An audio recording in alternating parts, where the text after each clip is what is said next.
time to keep on moving. Flippy update. Do you want fries with that? That's right. It's time for the Flippy update. Flippy is our colloquial name for the disembodied robot arms that are taking our jobs, enslaving our children, and flirting with our spouses. We use talking about Flippy as a way to explore all the new, fun, and exciting ways that robots are taking over the world. And now there's nothing we can do about it. Watch out, Oregonians, because over here at the Robot Report, one of our arch nemesis when it comes to reporting on robots, but I guess we're using them as a source now. Stratum launches autonomous ground vehicle refueling station. Dun, dun, dun. Stratum is a Colorado-based veteran-owned robotics company that is helping automate various logistics processes for the United States military. Today, the company launched Rapid, its autonomous refueling, recharging liquid transfer system for rugged environments and a variety of applications. The solution leverages an industrial robot arm to autonomously locate a refueling port on a vehicle and then deliver the fuel. The system is ruggedized. Ruggedized. That's my new favorite word. I like to think someday I could become ruggedized. The system is ruggedized and designed to be deployed in the field in adverse and difficult conditions. Stratum's core autonomy software drives the entire system, and the solution is versatile enough so that it can be configured for any number of mounting use cases and fuel types. Rapid is adaptable to different vehicle types and can be deployed for a variety of applications, from mining, warehouse operations, trucking, aviation, cargo movement, to high-volume container refilling and the transport of other materials, including water, other liquids, and hazardous wastes. Those are the three categories. I love them. Water, other liquids, and hazardous waste. What are other liquids? Like orange juice, or are we talking the liquids to revive pigs?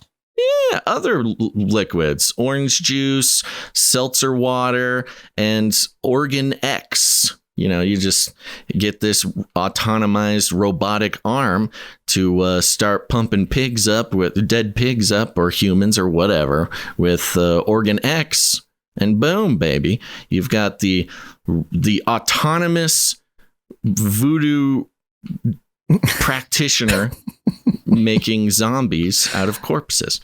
The system can be used in autonomous and human-operated applications. It can be operated remotely so that the refueling operator can remain in another vehicle, bunker, or safe distance away. Vehicle operators do not need to exit their vehicles during the refueling process. All right, they can check their emails on their phones. Yeah.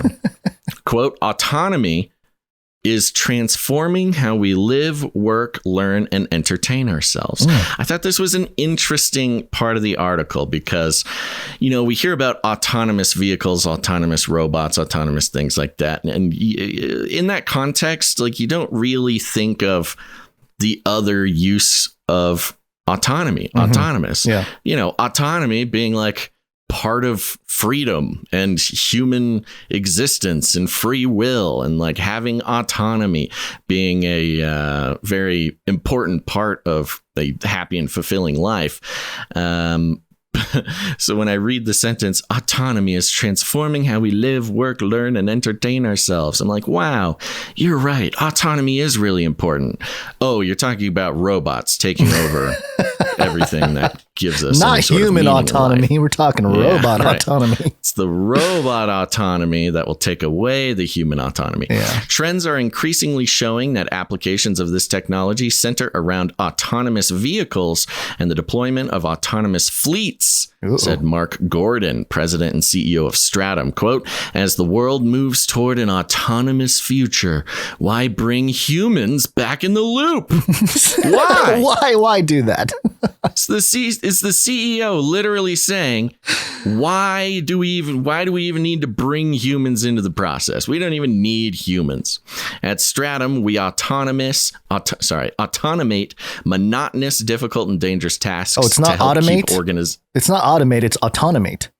Interesting. Is that what I said? Well, you said autonomy, and I'm not following along with the text. So no, it's automate. Oh, it's automate. Okay. At Stratum, we automate monotonous, difficult, or dangerous tasks to help keep organizations and their most valuable asset, their people, operating safely and at peak efficiency. Peak efficiency, like not having to get out of your car. That's right. Peak efficiency. You keep humans out of the loop. Okay. That's how you have an efficient organization. And I like the framing, and the framing of this fits what we've been following with the Flippy update for 7 years now, which is, replacing the humans with robots keeps the humans safe. Like, yeah, because they're not there. There's no humans. So they're perfectly safe at home in their Amazon Prime nutrient pod, playing, metaverse games or whatever. Well, this is part of, the autonomous cars. Part of what's, because we've been tracking robot arms for a while. And I think the first time that people really might experience the robot arm may come at some kind of fueling station, because, you have the tradition, the chivalrous thing to do, which is the man steps out and fills the tank of the cars and all this kind of stuff. The story is interesting because we skipped out on a story from a couple weeks ago that was also a robot arm. Ford testing robotic EV charging as aid for disabled drivers. Oh, those disabled people that can't get out of the car to recharge their vehicles. So why don't we just get a robot arm? So that's Ford, right? So of course they're saying for disabled drivers. I think that's going to be for anybody who's on their Zoom call or, trying to listen to an audiobook or something and can't be bothered to stop to get out of the car or something. So when they talk about autonomous robots helping the disabled or the sick or the elderly, that is, essentially it's like when Democrats talk about black people, they're using them as a tool to help progress their agenda. But we know in the end that it's not really about them at all. No. You use the disabled, the sick, the elderly as the, sort of narrative. Wait a minute. And then hold on. It ultimately is forever. I'm get humans out of their jobs. Yeah, I'm sorry. I'm watching this footage, this Ford, preview of the robot arm charging one of the Ford electric cars for disabled people. And yes, the robot arm, comes out, it plugs itself into the side of the car to charge it. And then the disabled woman gets out of the car and she's like walking to her trunk and pulls out a wheelchair. Gons, disability can be invisible, okay? Okay. All right, Gons. All right. Disability can look like anything or like nothing at all. That is what I learned.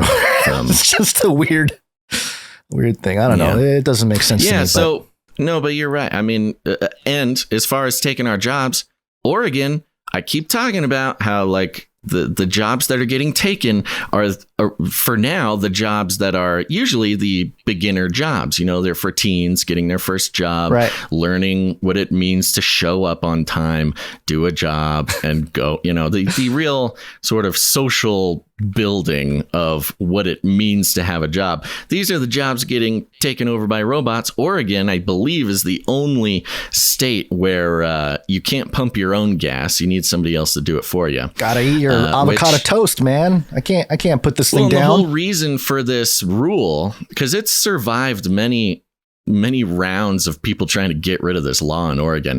And the one thing that really has kept that rule around is like, hey, it's a good job for teens. Okay, we're just gonna let the teens get their first job. They'll pump gas. It'll be fine. It's good for society. Well, sorry, Oregon. Well, now maybe Oregon might have it right now, where everybody else will be having robots pumping their gas. Oregon will still have humans, and that'll be it'll be seen as so backward and quaint. Yeah, but there you go. There's your Flippy update for the day.